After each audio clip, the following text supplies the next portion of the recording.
बहुत ही आदर व मान के योग्य इस आशीर्वाद व नामांकन सभा में और इस मंच की शोभा बढ़ाने आए मंचासीन इस इलाके की सरदारी मेरी मातर शक्ति माताओं बहनों, मुझे बड़ी संख्या में आशीर्वाद देने आए मेरे पिता तुल्य बुजुर्गों, नौजवान देश के नौजवान साथियों, आज इस अन्याय के खिलाफ लड़ाई में आप सब इतनी भारी तादाद में पहुंचे। मैं आप सबका यहां पहुंचने पर हृदय की गहराई से स्वागत करता हूं, आप सबका अभिनंदन करता हूं। और जैसा कि आप सबको मालूम है कि चुनावी रण का आगाज हो चुका है। आज इस चुनावी रण का आगाज हमने करने के लिए पहले 8 तारीख को महापंचायत का आयोजन किया था। उस महापंचायत में ये निर्णय लिया गया कि बेटा आप आगे बढ़ो, आपके साथ अन्याय हुआ है, हम इस अन्याय की लड़ाई में आपके साथ हैं। मैं ये कह रहा हूं कि मैं तो टिकट मांग रहा था, मेरे साथ तो ये कह देंगे कि निस्वार्थ में कह रहा अन्याय हुआ है। यहां बड़ी संख्या में मेरे नौजवान साथी आए हैं, ये गोरक्षक हैं। मेरा सोनू सरपंच मेरा भाई, मुसलमानों ने गोली मारकर उसकी हत्या कर दी। इन गोरक्षकों ने भारतीय जनता पार्टी से कुछ नहीं मांगा था। इन्होंने कहा था कि हमारा भाई जो शहीद हुआ है उसके नाम पर कोई एक अच्छा संस्थान बनाए जिससे इस इलाके में उसके शहीदी को याद किया जा सके।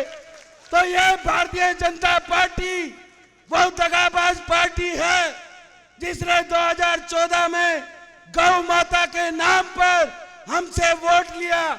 इन्होंने यह ऐलान किया कि हम नौजवानों को टिकट देंगे। मैं ये कह रहा हूं आपके सामने बड़े खुले मन से कि मैं सिर्फ केवल नौजवान नहीं हूं। मैंने 36 साल की उम्र में आप सबके आशीर्वाद से 2 चुनाव लड़कर यह साबित किया कि ये अहिरवाल की जनता इस प्रशांत सन्नी यादव से प्यार करती है। जब कोई नेता अपने आप को साबित करता है तो रैली कर दिखाता है। हमने समय समय पर आयोजन कर इस इलाके की जनता ने अपने इस बेटे को आशीर्वाद देकर यह साबित किया कि ये इलाका इस बेटे से प्यार करता है। मैं इसलिए कह रहा हूं, मैं केवल नौजवान नहीं था। इन्होंने कहा नौजवान को टिकट देंगे। अरे जब 1 लाख नौजवानों को तो तुम जब टिकट दोगे जब एक नौजवान जो साधारण परिवार से, जिससे तुमने कहा कि जिसके घर में कोई भी रिश्तेदार, चाचा ताऊ, नाना नानी, मंत्री नहीं होगा, हम उसको टिकट देंगे। इन्होंने कहा सर्वे में सबसे ऊपर जो आएगा हम उनको टिकट देंगे। ये प्रशांत सन्नी यादव के साथ धोखा नहीं हुआ। ये आप सब जो मध्यम परिवार में जन्मे हैं, ये आप सबके साथ धोखा हुआ है साथियों। ये टिकट मेरी इसलिए कटी कि मैं साधारण परिवार में जन्म लिया है। मेरी टिकट इसलिए कटी कि मेरा मामा, नाना, दादा, दादी कोई मंत्री नहीं है। मेरी टिकट इसलिए कटी कि मेरे पास इनके मुंह भरने के लिए पैसे नहीं थे। अगर मैं ये एक भी बात गलत बोल रहा हूं तो मैं साबित करके दिखा सकता हूं आपको। इनने सबके साथ धोखा किया है। मध्यम वर्ग को इन्होंने छला, नौजवानों को इन्होंने छला, गोरक्षकों को इन्होंने छला। और मैं आपसे ये कह रहा हूं, अगर आज आप सब इकट्ठे नहीं हुए, जैसे अभिमन्यु को घेरने के लिए कुरुक्षेत्र में जो अपने आप को बड़े बड़े योद्धा कहते थे, वो एक छोटे से बच्चे को घेरने के लिए सब इकट्ठे हो गए थे, ऐसे आज ये अपने आप को बड़ा नेता कहते हैं और इस छोटे से बच्चे से घबरा गए। मैं आप सबसे ये कह रहा हूं, अगर इनमें इतनी बड़ी ताकत है तो ऐलान करता हूं आज इस मंच से कि प्रशांत सन्नी यादव ने तो संकल्प लिया है आप सबकी सेवा करने का, और मैं करता रहूंगा। अगर ये इतने ही बड़े नेता हैं तो अपने बेटा बेटी को जनता की टिकट पर चुनाव लड़ा कर दिखाएं। अपनी औकात इनको पता लग जाएगी, इनकी हैसियत इनके सामने आ जाएगी। मैं आपसे ये कहना चाह रहा हूं, अगर टिकट में ही इतनी बड़ी ताकत होती, टिकट ही इतनी बड़ी होती, तो आज भारतीय जनता पार्टी का उम्मीदवार दर दर की ठोकर खा रहा है। आज सब आप इतनी बड़ी संख्या में इकट्ठे हुए हो। जिस दिन भारतीय जनता पार्टी का उम्मीदवार नॉमिनेशन करने गया, ये पत्रकार छायाकार साथी आए हुए हैं, ये बता देंगे कि आपसे 1% भी अगर आप जितनी उनकी संख्या हो तो आज हम चुनाव से फिर वापस चले जाएंगे। इस लोकतंत्र में जनता से बड़ी कोई ताकत नहीं है। ये सब आपको बहकाएंगे, आपको गुमराह करेंगे। पिछले चुनाव में भी इन्होंने ये कहा कि प्रशांत सन्नी यादव ने उससे पैसे ले लिए, प्रशांत सन्नी यादव ने उसका समर्थन कर दिया। मैं तो आपके बीच में बड़े खुले मन से कहता हूं, हमारे पहलवान जी, सत्य पहलवान जी मेरे पिताजी के साथ नौकरी करते थे, ये यहाँ बैठे हैं। अगर मेरे पिताजी ने किसी से 1 रुपया रिश्वत ली हो तो ये खड़े होकर आज मेरे सामने कहें, मैं आज ही इस मंच को छोड़कर अपने घर वापस चला जाऊंगा। तो मैंने भी ये संकल्प लिया है, जब मेरे दादा दादी ने कभी किसी से, मेरे पिताजी ने किसी से 1 रुपया रिश्वत नहीं ली, तो मैं उस कुल को पैसा लेकर क्यों बदनाम करूंगा। आप मेरा विश्वास करें, या हमें सिर्फ इसलिए बदनाम करते हैं कि हम गरीब हैं। मैं ये कह रहा हूं भारतीय जनता पार्टी के लोगों से, जैसे ही आप सुबह से डीजे ढोल नगाड़ों के साथ इकट्ठा हुए थे, बड़े बड़े नेताओं के फोन आने लग रहे हैं। वो ये कह रहे हैं, बताइए भाई आपको क्या चाहिए। अरे भाई को कुछ नहीं चाहिए, इस इलाके की जनता को, इस इलाके के विकास के लिए एक टिकट चाहिए थी, वो आपने दी नहीं। कोई हमें खरीद नहीं सकता। आपके पास इतनी ताकत नहीं कि आप प्रशांत सन्नी यादव को, इस इलाके की जनता को खरीद सको। मेरे पिताजी जब मैं छोटा था तो मेरे से कहते थे कि कैसे समझाऊं ये बाजार के दस्तूर तुम्हें, जो बिक गया वो खरीदार नहीं हो सकता। ये खुद बिके हुए नेता हैं, ये हमें क्या खरीदेंगे। मैं तो आप सबकी सेवा करने के लिए इस रेवाड़ी की मैदान सभा के बीच में आपकी वोट की अपील कर रहा हूं। आप सब मेरा हाथ जोड़कर निवेदन है कि इनके बहकावों में बिल्कुल भी मत आना। ये आपसे आकर कहेंगे कि सन्नी यादव की 1000 वोट आएगी, 2000 आएगी। मैं आपसे हाथ जोड़कर निवेदन कर रहा हूं कि पिछली बार चुनाव में भी इन्होंने 2500 से ऊपर हमारी वोट नहीं बताई और आपने 22,104 वोट देने का काम किया था। आप सब, मैं ये कह रहा हूं कि सब अगर साथी जिन्होंने 22,104 वोट दिए थे, अगर एक व्यक्ति 3 वोट बढ़ा लेगा तो हजारों की संख्या में हमारी जीत सुनिश्चित हो जाएगी, इस इलाके की जीत सुनिश्चित हो जाएगी। मैं आपसे फिर निवेदन कर रहा हूं, कोई कुछ भी कहे, हमने अपनी मेहनत करनी है।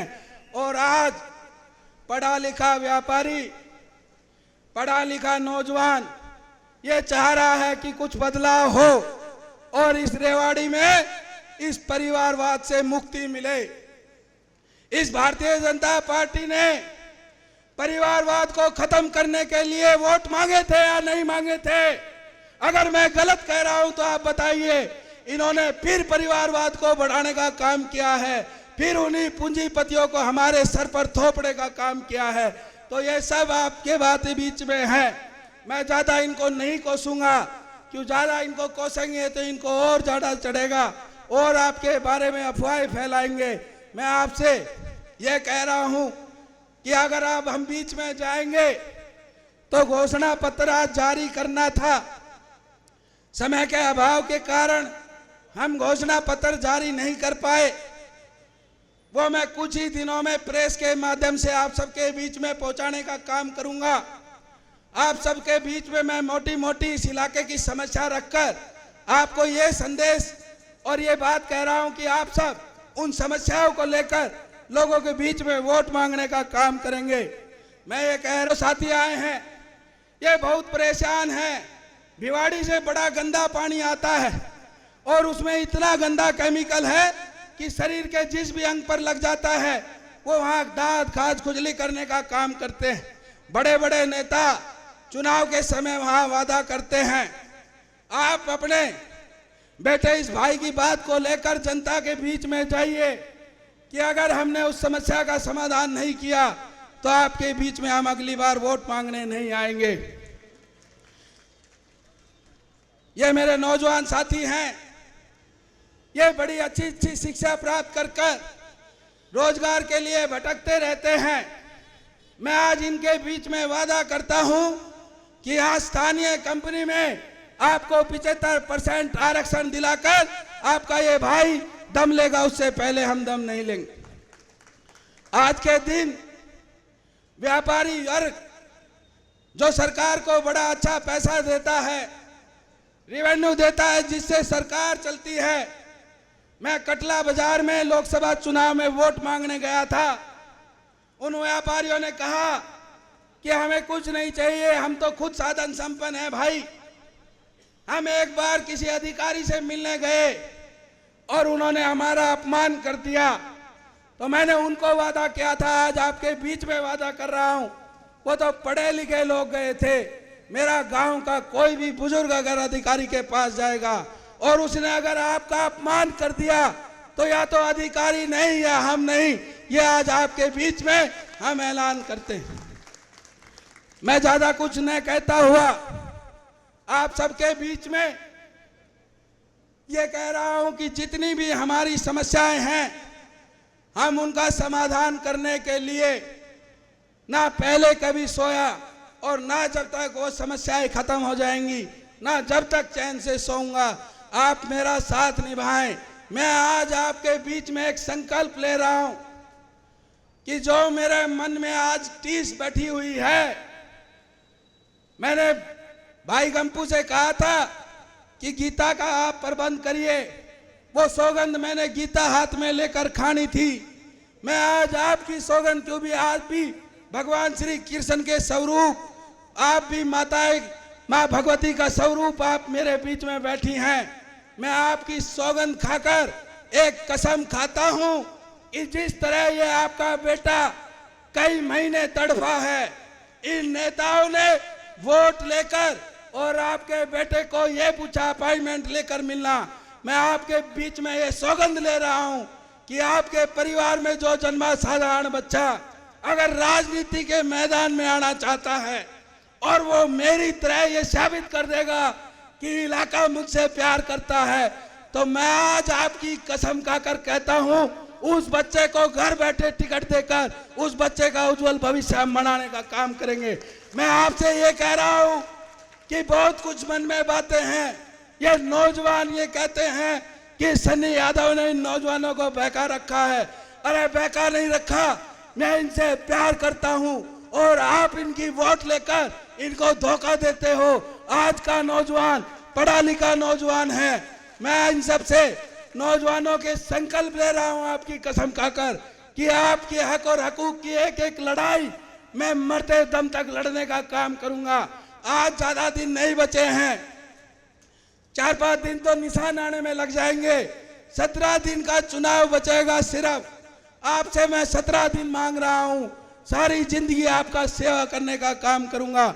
अगर आप सब कह रहे हैं कि भाई आपकी बात में एक एक बात में सच्चाई है, आप जो बात कह रहे हो हमने परखा है। हमने पिछले चुनाव में वादा किया था कि अगर आप हमें विधानसभा पहुंचा देंगे तो कलम से आपकी सेवा करने का काम करूंगा। अगर आपके आशीर्वाद से मैं विधानसभा नहीं पहुंच पाया किसी कारण से, तो रोड पर संघर्ष कर कर आपकी सेवा करूंगा। अगर आप ये बताएं कि मैंने जो वादा किया था उसमें अगर मैंने 1% भी कोई कमी छोड़ी हो, तो आज ही आप मुझसे कहिए कि बेटा आप चुनाव ना लड़ें। ये आपके बीच में ये कहने आते हैं कि आप सन्नी को समझाइए, उसका उज्जवल भविष्य है, बहुत बड़ा नेता बनेगा, उसको आप निर्दलीय चुनाव लड़ने से रोको। वो हमारा बेटा, हम उसका भला चाहते हैं। मैं आप सबसे निवेदन कर रहा हूं, अगर ये इतना ही भला हमारा चाहते होते तो ये एक व्यक्ति जो आपके पास आए उससे ये कहो कि आपने सन्नी यादव की टिकट के लिए कहीं कहीं हो जो आज हमसे आकर कह रहे हो, तो हम सन्नी यादव को बैठाने का काम करेंगे। अरे ये आपको बहकाने आ रहे हैं, ये चाह रहे हैं कि कोई ऐसा नौजवान ना आए जो इनके परिवार के ताला लगा दे, कोई ऐसा नौजवान ना आ जाए जो एक अच्छे अच्छे नौजवानों को राजनीति में ले आए। ये इसलिए घबराए हुए हैं। तो मेरा आप सबसे फिर एक बार हाथ जोड़कर निवेदन है, अगर आप कह रहे हैं कि आप चुनाव लड़ो, मेरी विधायक बनने की कोई मंशा नहीं है, आप मेरे को यहीं से मना कर दो, मैं अपने घर लौट जाऊंगा।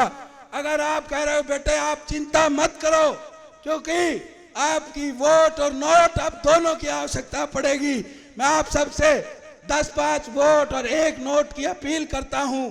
आप सब अगर इस बात से सहमत हैं तो एक बार पत्रकार छायाकार साथियों को दोनों हाथ उठाकर जयकारे के साथ समर्थन करें।